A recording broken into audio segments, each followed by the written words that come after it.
exatamente, o que se a gente for pensar, até te ouvindo falar, é, é chocante, É muito né? chocante, é muito chocante. Porque é impossível.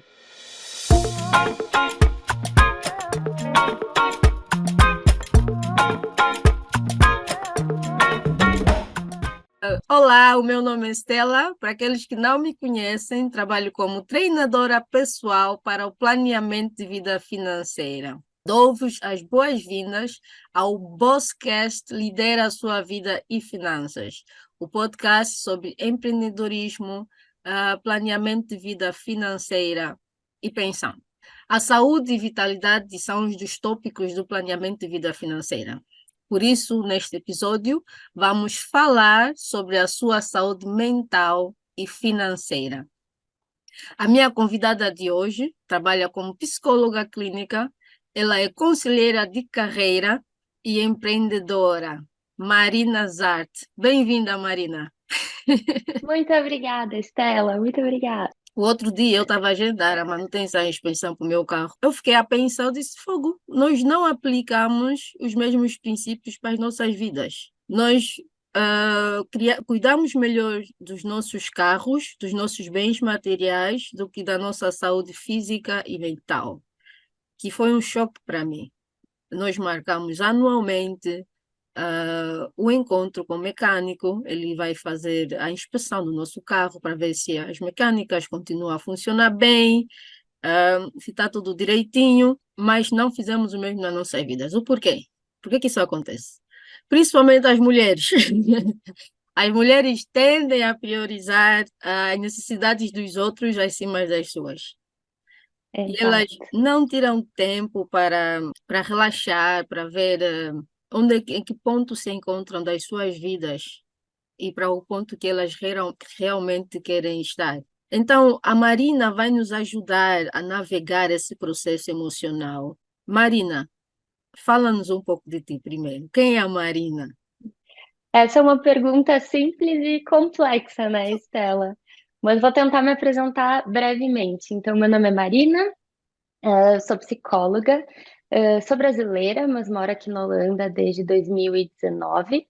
Eu atuei durante mais de 10 anos na área organizacional, então trabalhando em empresas principalmente de tecnologia, desenvolvendo líderes, pessoas, e trabalhando com saúde mental, dentro das organizações. E como tu comentaste no início, hoje em dia eu trabalho 100% com a área clínica e também com a parte de orientação profissional e de carreira.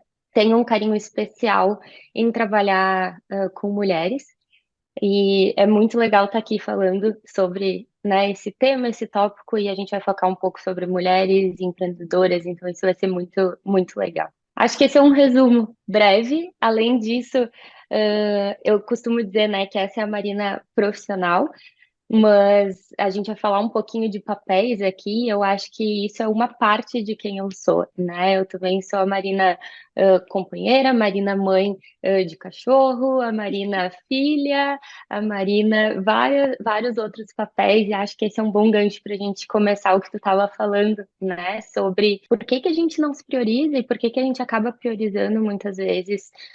E as mulheres, né, não só, mas muitas vezes as mulheres acabam priorizando outras pessoas, né? E acho que isso vem muito, claro, a gente pode pegar por vários vieses, mas isso vem muito de um lugar de como a gente está estabelecido na sociedade, assim, né?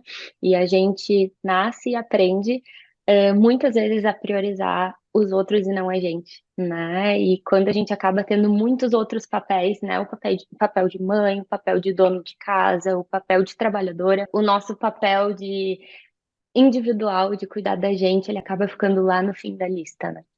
Sim, sim, sim, com certeza. Eu vejo isso mesmo na minha vida, no meu cotidiano, né? Ah, eu acho que tu entendes isso como ninguém. Para além de seres mulher, tu és empreendedora. Uhum, Tu queres fazer parte da área financeira da sociedade, do uhum. pessoal que produz. Então, é realmente muito desafiador para todo mundo, né? Mas especialmente para as mulheres, lidar com uma série de emoções que estão envolvidas. Então, Muito. sim, sim. Então, nesse contexto de tudo o que acabamos de falar, de exemplificar, quais são as causas, de doenças crônicas relacionadas com o nosso lado emocional que as mulheres geralmente enfrentam? Eu começaria dizendo, Estela, que doenças, né, mentais, e a gente pode pegar as diversas, né, depressão, ansiedade, enfim, e a lista continua. Elas são sempre multifatoriais, né? Então, acho que esse é o primeiro ponto da gente pensar, assim, nunca é uma única coisa, né? Nunca é um único aspecto, ele é realmente multifatorial. E eu gosto de trazer, assim, que a gente, e eu falo isso com os meus pacientes também, que a gente deve começar do princípio, né? E aí, o princípio, eu digo coisas muito básicas do nosso dia a dia, que são os nossos primeiros tópicos que determinam como a nossa saúde tá, né? Então, o primeiro é o nosso sono. Então, como tá a qualidade do nosso sono, como a gente está priorizando o nosso sono. O segundo é a nossa alimentação, né? E aí pode parecer estranho, tá, mas uma psicóloga falando de alimentação, mas sim, né? O que a gente ingere, a nossa alimentação, influencia diretamente na nossa saúde e, consequentemente, no nosso estresse, ansiedade, outros problemas de saúde mental e atividade física. Né? Eu sempre digo que para os meus pacientes, principalmente os que já vêm com uma demanda de alguma saúde, de alguma dificuldade de saúde mental, esses três pontos são os primeiros que a gente precisa ajustar para que a gente possa olhar o resto, né? E aí o resto está muito associado a coisas que a gente já comentou aqui, né? De papéis sociais que a gente exerce, o quanto é difícil dentro dessa sociedade, como mulheres empreendedoras, a gente conseguir, né, priorizar e a nossa saúde. Mas muito que eu acho que está muito conectado também com o teu planejamento financeiro, que talvez tu vai comentar um pouco depois, que é a questão de autoconhecimento, né? Eu vejo muitas mulheres com dificuldades, assim, de manter os seus papéis de trabalhadora, o seu papel de empreendedora, porque muitas vezes estão priorizando coisas que não necessariamente é o que elas gostariam de priorizar naquele momento, né? E um desbalanceamento desses papéis, porque se a gente for pensar, é impossível a gente ser 100% em todas as áreas da nossa vida o tempo inteiro. É impossível, a conta não fecha, né? Então é muito sobre a flexibilidade cognitiva e flexibilidade como um todo, da gente entender que em alguns momentos da nossa vida, algumas semanas, alguns dias, alguns meses, a gente vai estar mais focado, talvez, na empresa. Alguns momentos a gente vai estar mais focado na família, alguns momentos a gente vai estar mais focado na gente. E voltando para o início da pergunta, porque talvez eu tenha feito uma volta, mas voltando para o início da pergunta, muito também sobre a gente olhar o que que são as nossas necessidades, o que que é importante para a gente. E se a gente não tiver bem, o resto não vai estar. É aquela analogia muito simples do avião, né? Quando a gente entra no avião, eles sempre explicam: se o avião cair, se tiver um problema, tu primeiro vai colocar a máscara em ti e depois na pessoa que está contigo, né? Na criança, no bebê. Essa é a analogia para a vida, né? Se a gente não estiver bem com a gente, com a nossa saúde, a empresa não vai estar indo bem, a nossa família não vai estar indo bem em outras áreas da vida. Sim, sim. Resumindo o que dissestes, tudo a base é o autoconhecimento e o autocuidado. Ahm, Total. eu concordo consigo, concordo plenamente. Tive que aprender esta lição de uma forma bem dura, há uns anos atrás. Passei assim por vários impedimentos físicos, por esses motivos todos que tu mencionaste, aquela pressão social, aquela pressão de ser mãe. No meu caso era mais desafiador ainda porque eu era responsável e sou até hoje responsável única pelos meus filhos, né? Exato. Como eles dizem na gíria, mãe solteira, eu não gosto dessa terminologia, mas é o que chamam. Mãe Eu sou, solo. sim, sim, eu sou mãe, ponto.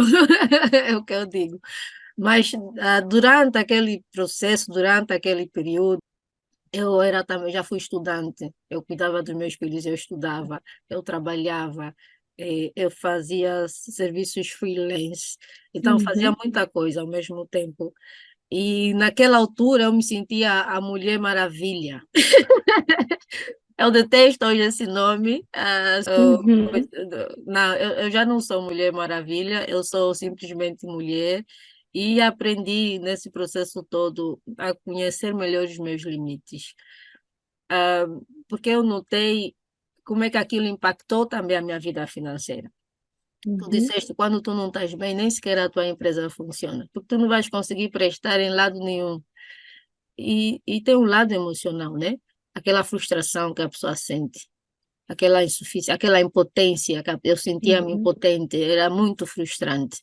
Eu disse, eu nunca mais quero voltar a estar nessa posição. Exato. Então, é um tema muito pertinente, é uma fase muito pertinente que as mulheres vivem. Algo que eu aprendi também, eu estava num emprego que eu não gostava, eu achava interessante, eu achava a matéria super interessante, mas eu não gostava do trabalho. Então, aquele medo que a pessoa sente de dar outros passos, ou medo de tomar a decisão errada, e passei por esses processos todos. Ou achar que eu tinha que continuar a tomar decisões de acordo quem eu era no passado. Eu Uhum. cresci, eu transformei, eu mudei.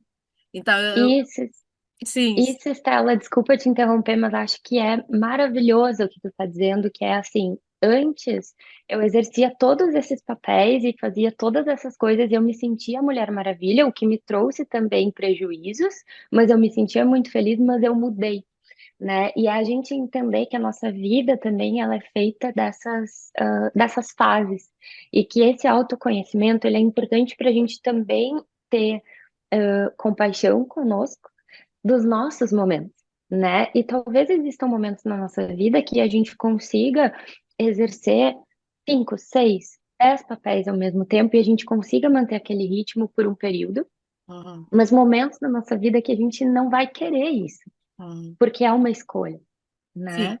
sim. E tu mencionas assim o autoconhecimento. Me fala, na sua definição, o que é o autoconhecimento?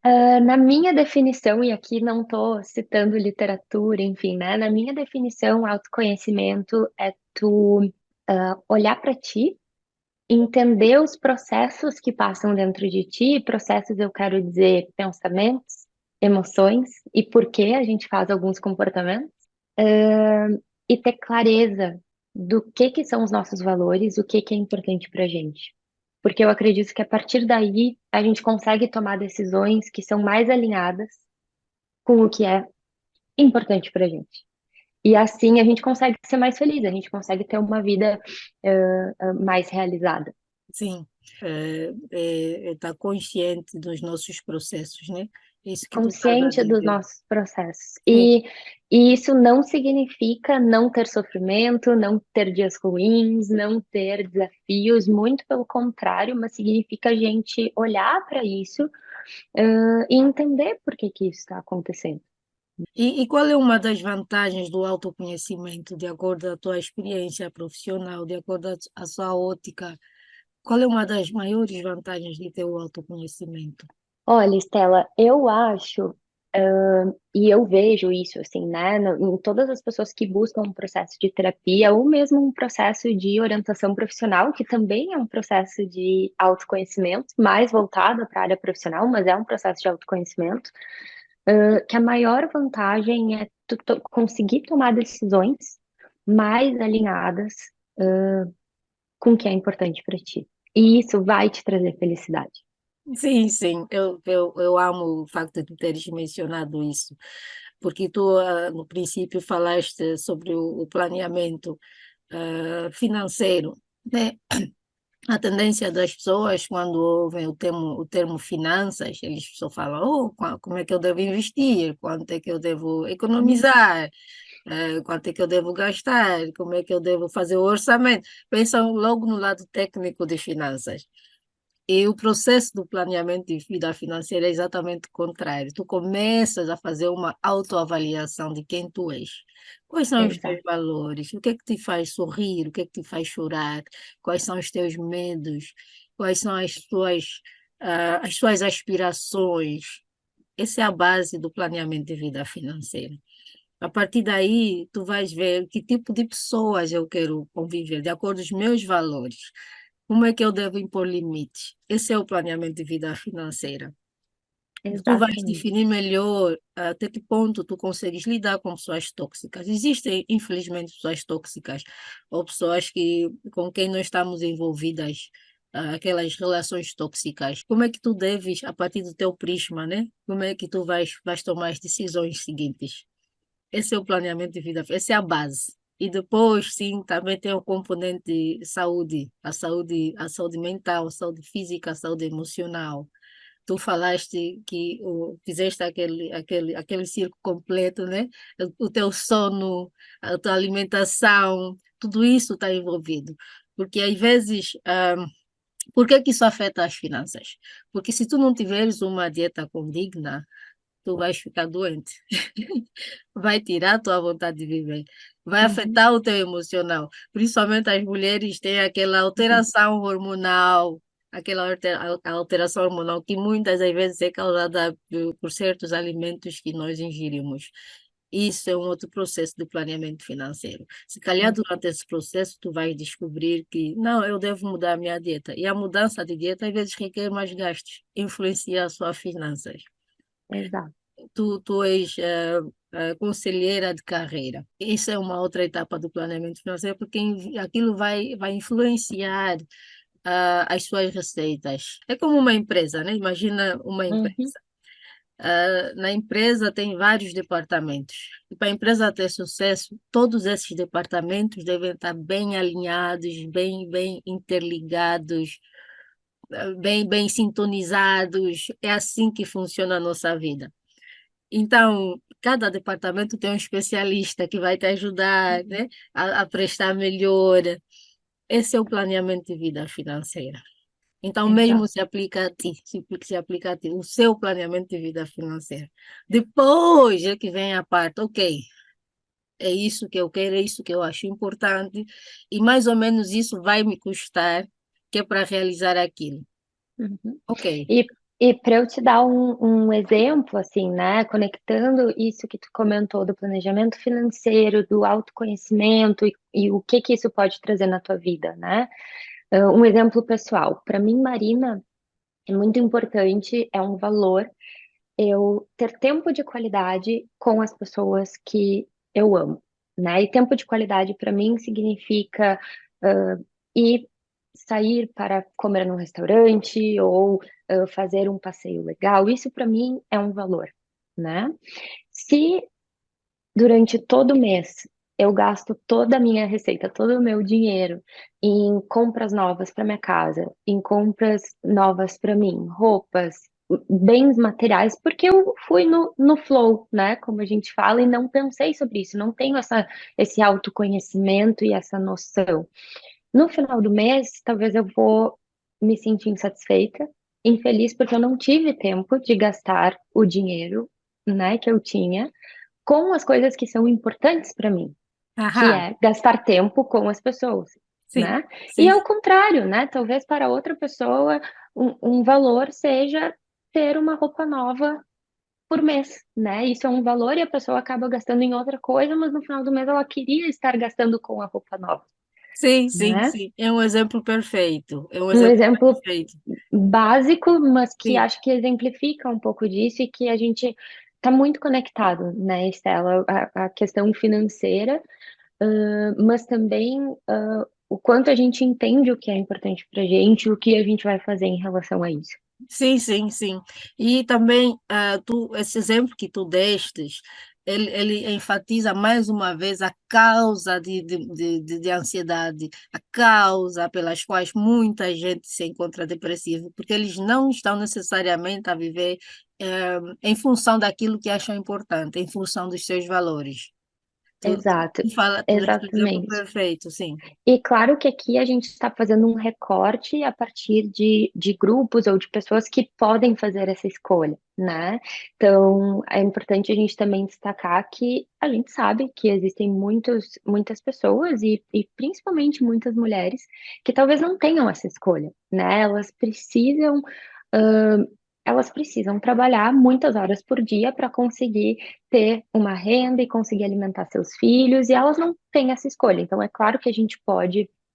A gente está fazendo um recorte aqui. É importante a gente lembrar também, de novo, voltando lá no início, que saúde mental é multifatorial, né? Então, são aspectos biológicos, sociais, psicossociais. Uhum. Então, não é um fator isolado, né? E muitas vezes esses fatores externos, né? Tanto aspectos econômicos, sociais, essas, esses papéis sociais que a gente exerce, eles também têm uma influência, obviamente.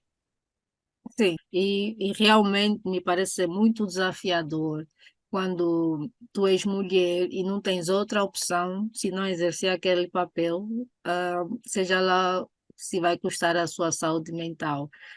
Porque o que eu aprendi durante estes anos todos é que tudo começa no nosso estado emocional. Tudo começa lá. Porque aquilo que a gente vai fazer durante o dia, nós passamos horas a fazer algo que não nos dá energia nenhuma, mas tu vais fazer aquilo 40 horas por semana. É muito desafiador. É Aquilo muito. é muito desafiador, principalmente se não tens outra opção senão fazer aquilo. Exato, é muito desafiador, Estela, e eu sempre digo, né, que a gente mora e vive ainda numa sociedade onde tratamento psicológico, terapia ainda é muito privilegiado, né? Nem todo mundo pode ter acesso a isso. E como seria muito melhor se as pessoas pudessem ter acesso a isso e pudessem ter esse suporte, né?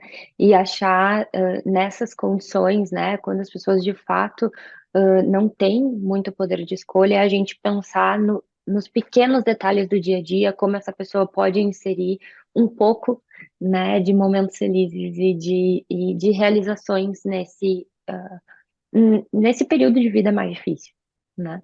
Sim, tu mencionaste que vivemos numa sociedade privilegiada, mas tu e eu também temos assim as nossas raízes noutra parte do mundo, que sabemos que para além de ser privilegiada, também existem muitos tabus quanto à Muito, questão de terapia. muito. Existem muitos tabus. Eu mesma fui parte desse grupo de pessoas que eu tinha a possibilidade de ter terapia, mas eu tinha um certo tabu. Eu Uhum. dizia, não, eu não preciso, eu não tenho nada, eu não tenho trauma, e eu associava trauma com algo assim muito grave que aconteceu, e não precisa ser isso, não precisa Não, ser isso. Eu vou mencionar aqui que durante 3 meses, tive assim terapia intensiva. Não só um tipo de terapia, eu tive terapia hidráulica no lado físico, fiz o Tai Chi. Tai Chi é uma modalidade da medicina chinesa. uhum, Aquilo foi muito confrontante. E fiz terapia ocupacional. uhum, Foram assim diferentes formas de terapia que de certa forma contribuíram para o meu autoconhecimento. Aquilo foi muito confrontante. Por exemplo, o Tai Chi, fazer aqueles movimentos da natureza, eu dizia, isso é tão lento. Aquilo me aborrecia, porque a Mulher Maravilha gostava de power. claro. Eu fiz fiz o arco e flecha. Arco e flecha, eu estava até aquele processo, aquela aula, e aquilo é literalmente aula de largar, deixa aí. Literalmente. Foi a conclusão que eu tomei naquele momento, porque eu me segurava muito a certas coisas. Eu disse aquilo que eu mencionei no princípio. Eu estava muito ligada à minha antiga identidade. Aquilo Uhum, causava uma certa rigidez. Tu disseste, devemos ser mais flexíveis conosco mesmas, devemos ser mais carinhosas, mais m- compreensivas. mais compreensíveis, exato. Sim, então eu tinha aquela rigidez comigo, mas eu não dava por conta. Foi durante esse processo, fiz essas terapias diferentes em forma de desporto e em forma de falância, que eu passei a aprender. Eu disse, fogo. eu quase desisti disso, porque no princípio é muito pesado, falar muito de nós. Nós passamos o dia, nós não falamos muito de nós fizemos, nós Eu acho passamos que o dia a fazer. essa frase é maravilhosa, Estela. A gente passa o dia fazendo, né? Porque a gente vem dessa sociedade e a gente vive nessa sociedade do fazer, né? Uhum. E não de ser, Sim, olha, perfeito. Estamos né? muito ocupados a fazer e deixamos de ser. Exato, exatamente. E tu comentaste, né? A gente vem, né, de países, e acho que isso são de muitos lugares ainda no mundo, onde terapia, cuidar da saúde mental ainda é um tabu, ainda é uma caixa preta que as pessoas não sabem muito bem o que está ali dentro, né? E na verdade é muito por falta desse conhecimento, assim, de que bom, se a gente tem uma dor física, a gente vai no médico, né? Se a gente tem uma dor emocional, a gente precisa procurar, né? Ajuda psicológica, né? Então, mas ao mesmo tempo, acho que algo que tu falaste muito bem é que dói falar da gente, né? É Não é um muito processo confrontante. fácil, né? Processo de terapia, um processo psicoterápico, ele não é um processo fácil. Ele vai ser muito bom depois, né? Mas eu brinco assim que é maravilhoso e ao mesmo tempo é desesperador, porque é dolorido olhar para as nossas próprias dores, né? É muito, é muito. Eu posso te dizer que eu não gostei do princípio do processo. Eu quase desisti. Eu detestava. Eu ligava para minha irmã, eu dizia, eu não sei se eu vou a próxima semana. Sabe? E às vezes são coisas que eu só de falar, às vezes não é assim nada grave, mas só de tu estás a falar em voz alta, foi assim, o foco naquela ferida, aquilo causa um impacto, porque por causa do nosso estilo de vida, da dinâmica da vida, do fazer e não ser, nós às vezes passamos assim a poeira, passamos assim a cabeça nas coisas que nos acontecem no dia a dia, que é para continuar a funcionar. Exato. E isso é um padrão porque o nosso cérebro ele funciona na base de economia de energia, né? Então, para a gente continuar isso, né, através da neurociência. Então, para a gente continuar fazendo, o nosso cérebro vai eliminando algumas informações que não são importantes aqui, entre muitas aspas, para que a gente continue a caminhar assim, né? Mas uma hora a conta chega, A conta chega né? sempre. Amém. A minha conta chegou. Eu nunca mais quero voltar a estar nessa posição. Por isso é que eu fui introduzida ao planeamento de vida financeira, né? Porque eu queria ter a minha vida mais alinhada. Ah, Perfeito. as coisas básicas. Quando eu passei a redefinir o que é importante para mim, número um, está a minha saúde. Foi a redefinição. Então, o que é que eu devo fazer para manter uma saúde física, mental e emocional saudável? Para mim, uma dieta saudável. Eu descobri que eu era alérgica a vários alimentos. Eu não sabia que eu tinha esse Uhum. tipo de alergia. Não foi uma descoberta consciente, foi inconsciente. Porque eu passei a eliminar certas coisas. Eu notei, por exemplo, uma das dores físicas que eu tinha era ataque de migrena. Nós chamamos de enxaqueca. Uhum, Conseguimos. enxaqueca. Então, a migrena, aquilo me detonava, dava-me cabo do dia. Eu não conseguia ver, me causava cegueira temporária. Aquilo era muito, muito heftig, muito pesado. Falei holandês.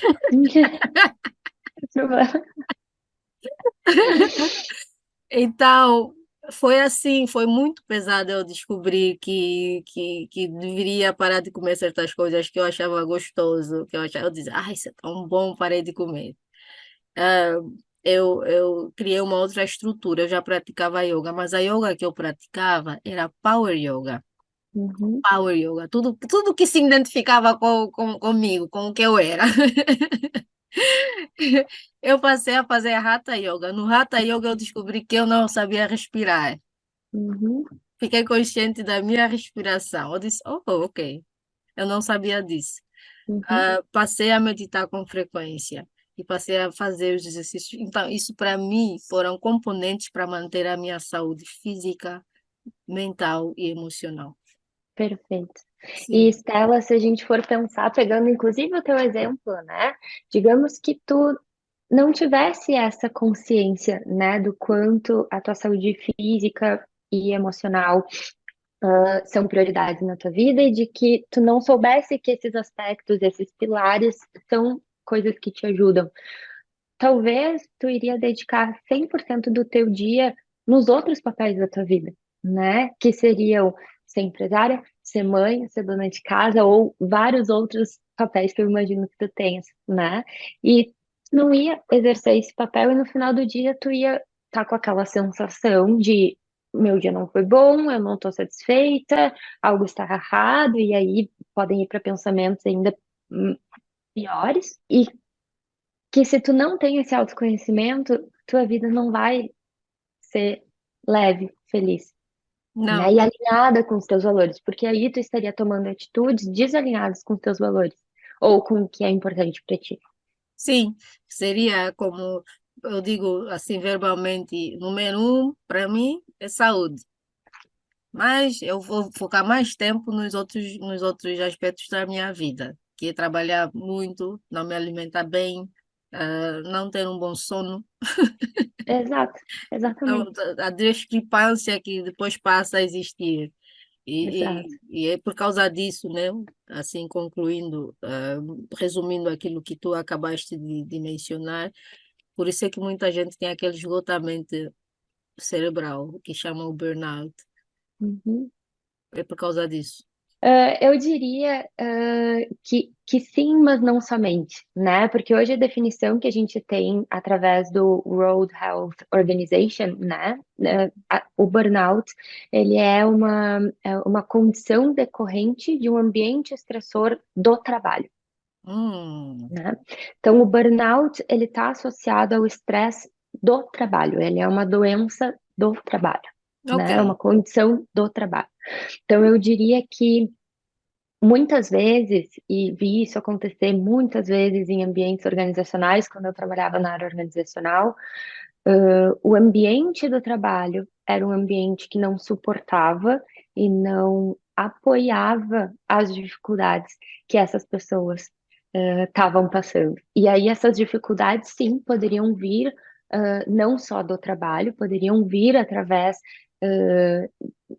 dessas outras áreas da vida. Então, por exemplo, eu via muito acontecer mulheres que recém tinham sido mães e voltavam da licença maternidade para o trabalho. E aí elas tinham esse novo papel, esse novo, essa nova atividade, que era ser mãe, uma nova redefinição na sua própria família e ainda tinham que voltar ao trabalho. E aí era muita coisa, né? E o que eu quero dizer que é uma condição do trabalho é que eu acredito, e aí, Marina, que as organizações deveriam se preparar de fato para apoiar essas mulheres a voltarem ao trabalho, né? Isso não deveria ficar na mulher. Hum, isso é muito forte que acabaste de mencionar.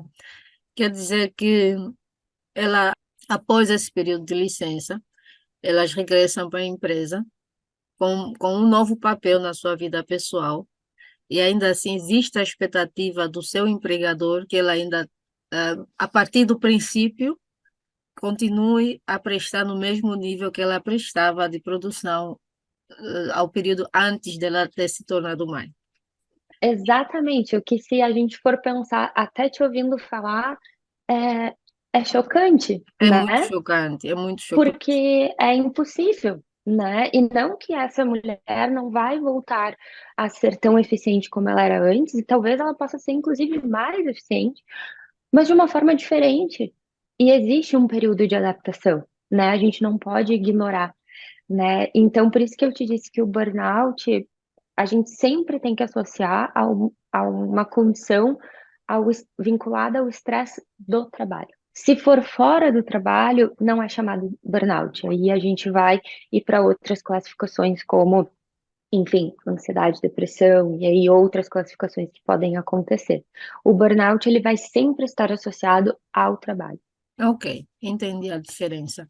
E nesse contexto, né, estamos a falar do burnout. Alguma vez aconteceu que, né, essa pessoa regressou a exercer o seu papel antigo?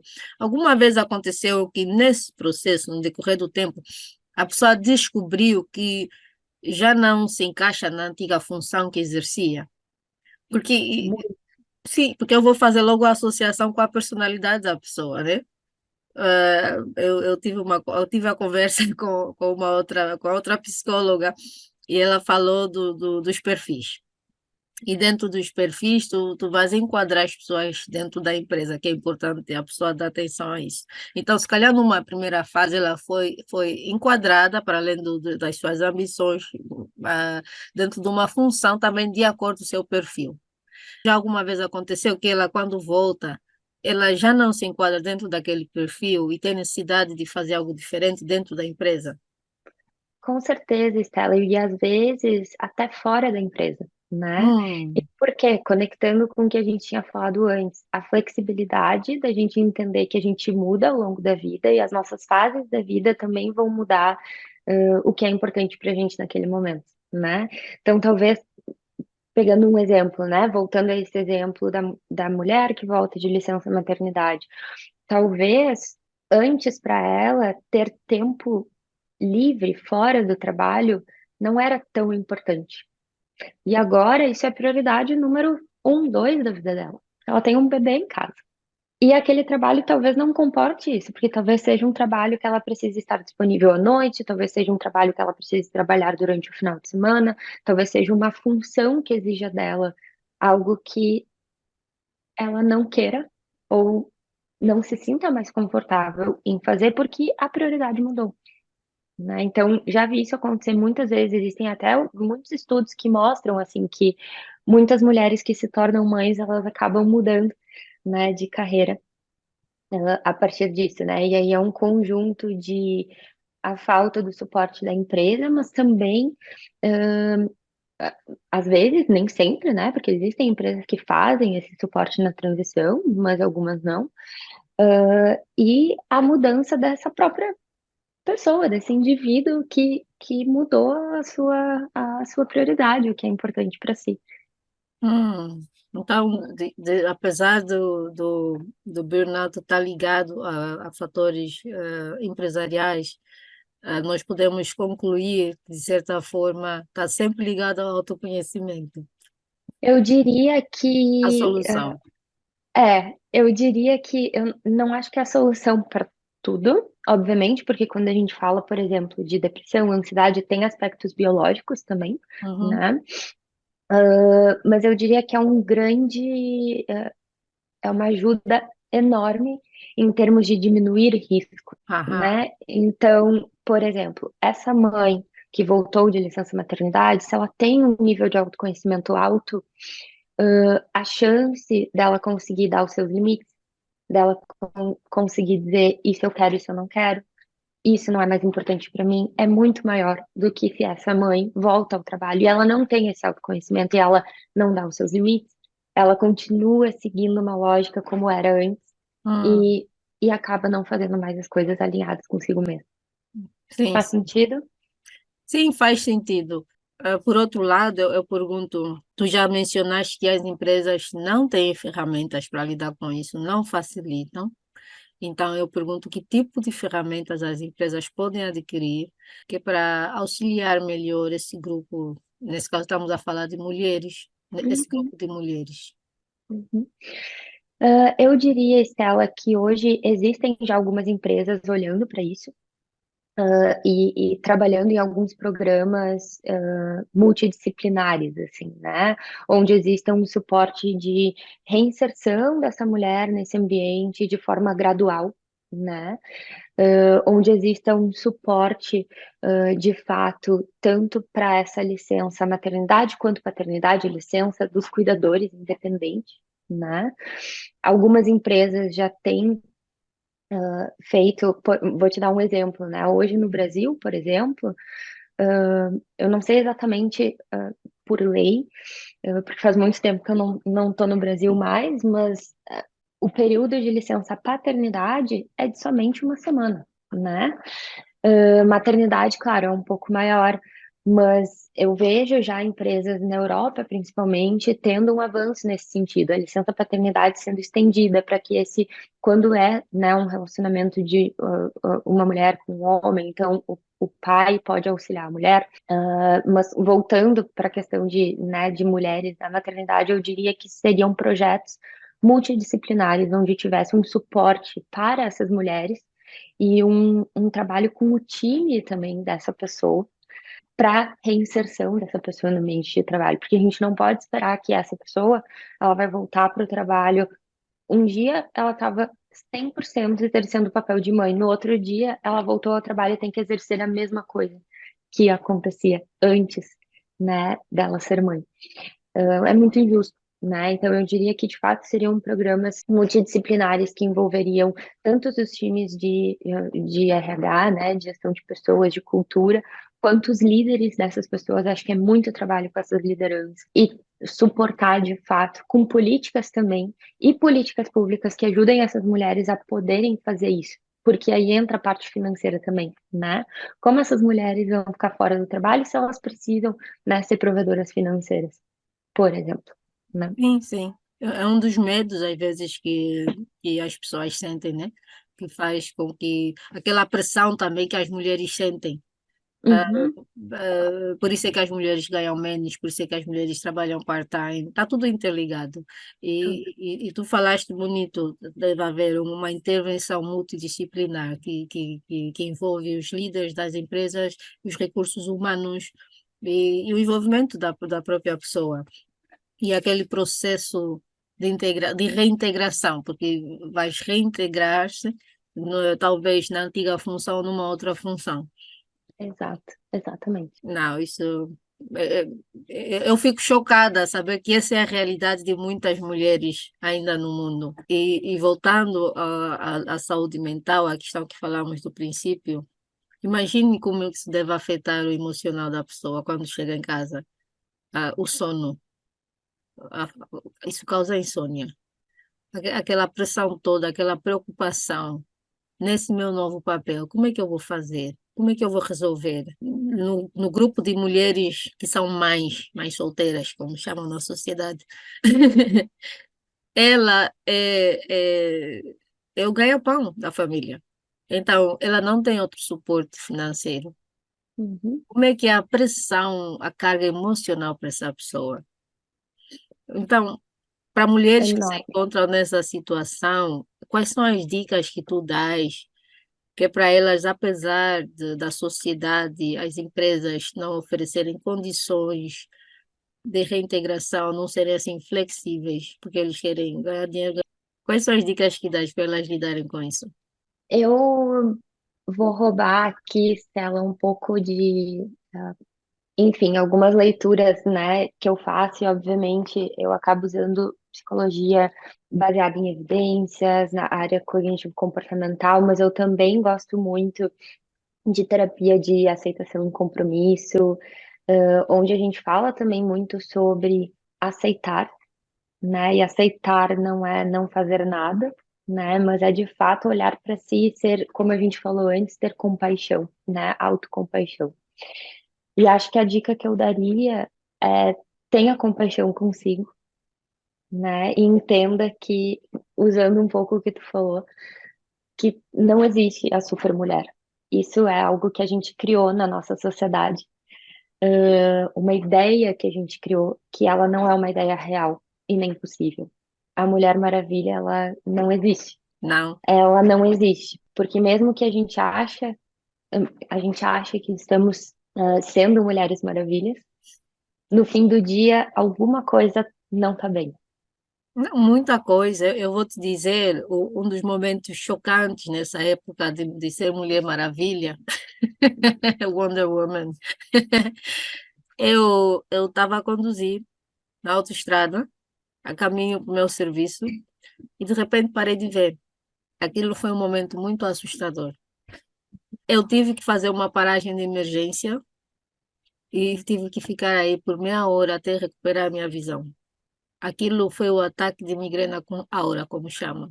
Uhum, Aquilo começa assim com luzes uhum, coloridas e de repente causou-me a cegueira. Foi naquele momento que eu descobri que eu tinha migrena. Eu não, eu pensei, eu dizia, eu sinto muita dor de cabeça, eu sinto muita dor, e as pessoas à minha volta diziam, tu estudas muito, tu não paras, estás sempre a estudar, estás sempre a ler.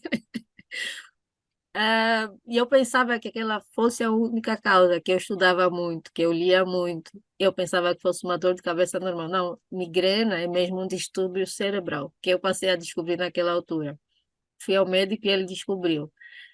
E a causa não começou física, começou no emocional, começou a ultrapassar os meus limites, começou aquele medo. Eu dizia, fogo, eu estou a trabalhar, exerço essa função, eu ganho muito bem, eu gosto do que eu ganho, me agrada muito o estilo de vida que eu tenho.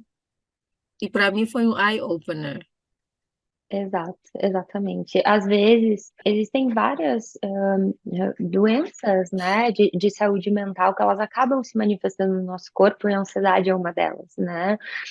Pessoas que de fato têm ansiedade, né, diagnosticada, enfim, elas relatam muito dores físicas, né, enxaqueca, dores nas costas, porque de fato essa preocupação, né, ela reflete no nosso corpo, né? Não, não é somente essas características, mas ela é uma das características, né?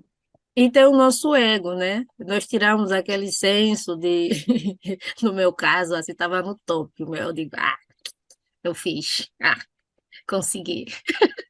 O meu ego falava muito alto. Claro, e eu acho que é ótimo tu falar isso, Estela, porque a gente, a gente cresceu e aprendeu que nós trabalharmos muito e nós fazermos, realizarmos, executarmos, isso é valor. Uhum, Muitas vezes a gente aprendeu isso, né? E a gente quebrar essa ideia de fazer menos, talvez ser mais do que fazer, também é valor, sim, né? Também é importante. sim. E aí vem o nosso ego, vem muitas vezes também o julgamento das pessoas ao nosso redor, né? E que muitas vezes são pessoas importantes pra gente, né? E que nos valorizam muito mais pelo que a gente faz do que pelo que a gente é. E é muito difícil a gente quebrar esses padrões. Uau. Tocaste assim, pontos assim, bem reais, bem de facto, aquela pressão das pessoas que a gente ama, a opinião deles, que a gente. Estamos numa sociedade do fazer, então somos valorizados pelos que fizemos, pelo que trouxemos à mesa, não pelo que somos, Exato. que é uma realização ótima para terminar esse Exato. podcast. Sim, Exatamente. É uma sim. ótima reflexão. Não, Marina, foi um prazer ter falado consigo, termos tido essa conversa assim franca e aberta. Ah, Foi muito esclarecedor essa parte que tu explicaste, aquele processo a partir da tua experiência, né, empresarial, que acontece nas empresas quando as mulheres regressam após a licença maternal, aquela falta de integração que existe, aquela falta de compreensão, de flexibilidade que ocorre não só do lado da empresa, mas também para o nosso lado, porque a gente também tem essa expectativa de nós. O nosso ego, aquele de querer satisfazer people pleasing, satisfazer as pessoas, enfim. Foi uma conversa muito boa, foi uma conversa excelente. Espero para vocês, os nossos ouvintes, que essa conversa vos ajude a refletir, vos ajude a tirar, que tenha sido de valor para vocês, que é para fazer assim uma análise na vossa vida, para ver que tipo de escolha vocês estão a fazer, se vocês estão realmente a viver de acordo com os vossos valores. Se não for o caso, às vezes a gente não dá por conta quando não estamos a viver de acordo com aquilo que achamos importante. Nós, às vezes, não estamos conscientes desses processos todos. Não deixem de procurar ajuda. ah, se for no campo de carreira, não fiquem com a mente fixa. Eu escolhi isso, eu me formei nisso, é só nisso que eu devo trabalhar o resto da minha vida. Vamos deixar a rigidez de lado. Marina, dê uma dica final. Eu reforço as tuas dicas, Estela. Acho que vamos tentar ser mais flexíveis, ter mais compaixão com a gente e buscar nos conhecermos. Acho que esse é o principal para a gente ter uma vida mais realizada, mais feliz e mais alinhada com o que a gente quer pra gente. Sim, sim. E assim terminamos o Bosscast de hoje com a Marina. Marina, como é que o pessoal te encontra? Então, o pessoal pode me encontrar pelo Instagram ou pelo meu site. O meu site é www.marinazart, que é o meu sobrenome, .com. E lá no meu site vocês podem encontrar tudo. E o meu Instagram profissional, que vocês podem me encontrar lá também, é Marinazart, que é o meu sobrenome, ponto psychologist, psicóloga em inglês. Foi um prazer conversar contigo, Estela. Muito obrigada. Acho que essa foi uma. A gente fez reflexões bem diferentes, mas como tu falaste, é muito para ajudar as pessoas a começarem a refletir um pouco sobre esses assuntos. Que bom, Marina. Eu depois vou deixar o link da Marina, o link do website dela, vou pôr tudo na descrição, do Instagram, do LinkedIn. Eu sei que ela tá ligada no LinkedIn. Também estou no LinkedIn. Sim. E se vocês sentirem que estão prontos para começar a vossa viagem, o vosso roteiro, criar a vossa vida extraordinária, eu criei um guia para começar a vossa trajetória de planeamento de vida financeira. É só enviarem uma mensagem direta no meu Instagram ou enviem uma mensagem à Marina. Para quem tiver à procura de orientação de carreira, também não hesitem em nos contactar. Exatamente. Muito obrigada. Tá bom. Bem, ó, muito obrigada por nos ouvirem e até a próxima. E se lembrem, autonomia financeira é um estilo de vida e não um destino. Eu quero, eu posso, eu sou. Um prazer, tchau.